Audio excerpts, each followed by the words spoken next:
natin, no? Boom! Di ba? May wind cutter na tayo dyan, no? Tapos fire breath, tapos ignition brake.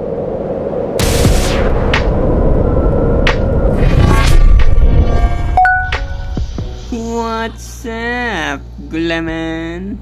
Alright, weekly update tayo. At syempre, ang ating DP ay 447. Mababa kasi naka MVP sigils tayo. Pero pagka ay cooldown pala, pagka PvP sigils, diba, ang ating DP ay 460k. Alright, so hindi na natin papakita, no?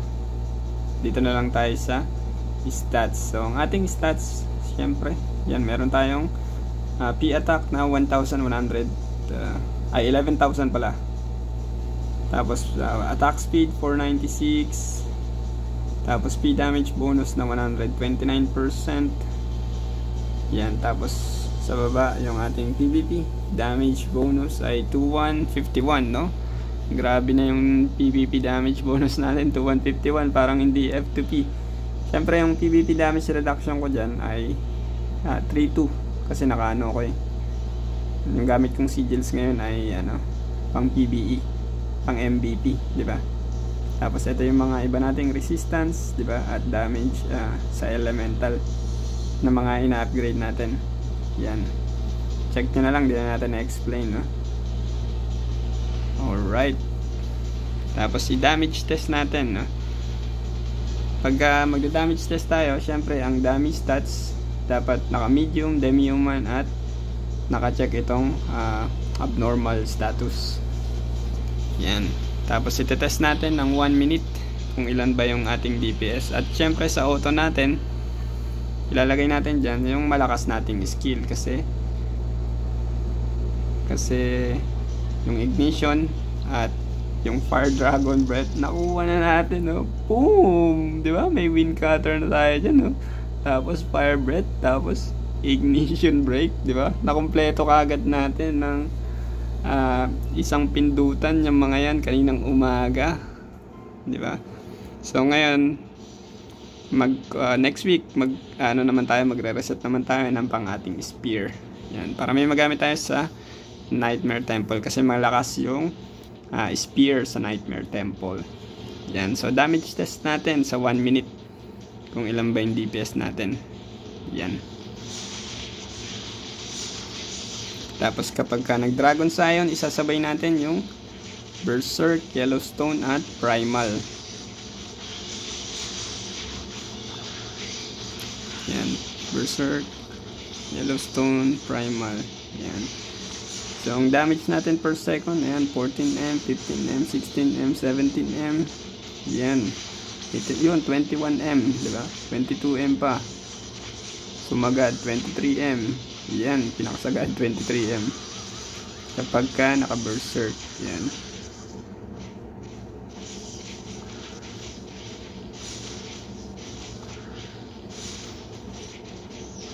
So mag 1 minute ipopost natin. Yan, 800M na siya, 900M.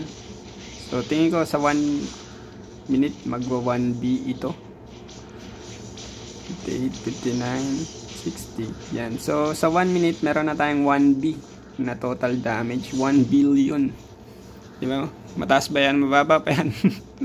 Yung ibang players mas mataas pa dyan, di ba? Kasi yung kanilang virus core, meron na silang furious attack, di ba? Tapos may mga tawag dito, race and size cards sila. Yan. Pero tayo wala pa, no? Yan lang ang meron tayo. Charge attack, holy light shield, Dauntless Order, Mana Link Reversal at Divine Empowerment. Pero ang priority na dapat mong makuha ay yung mga Smeldon.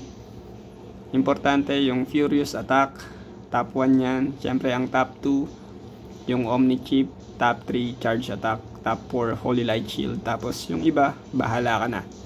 Diba? Pwedeng momentum, pero kahit walang momentum okay lang eh.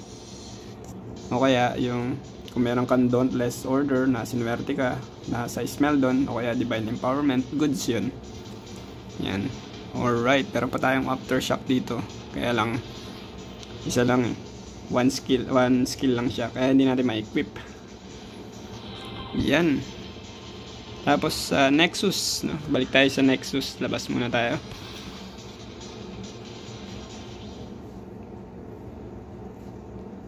Sa Nexus naman, ang kailangan natin magdalawang set, no? As F2P.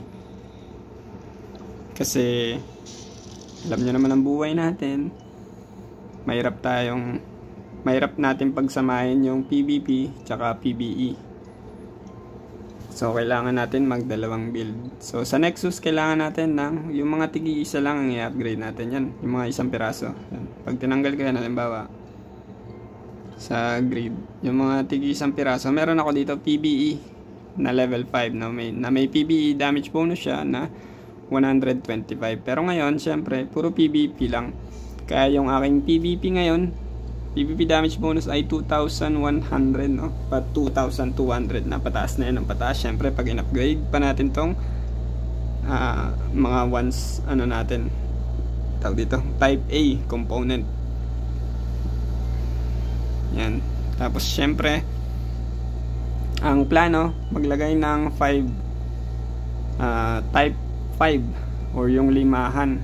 Kaya lang wala pa akong nakukuha nun. So nakalagay muna sa akin itong type 3, yung tatluan, tsaka 3 piraso ng type 1. So, pagka PvP, syempre PvP ang lalagay natin dyan. Pag PvE naman, maglagay tayo ng PvE damage bonus. Ganon din sa yellow, no? Sa yellow, ganon din.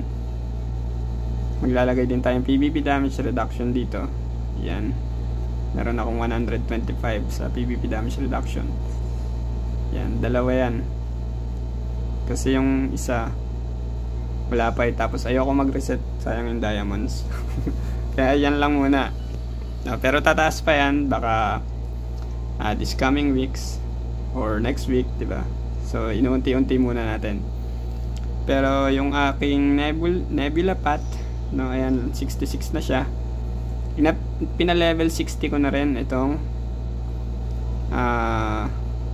tawag dito, Emir Steer, kasi na-excite ako, nakuha ko yung 3 skill agad so in-upgrade ko na kagad to ng 60 nang hindi namumroblema sa aking pet, no? Hindi natin sinagad yung aking pet.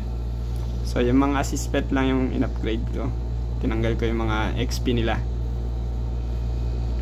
para mag level 60. Pero kung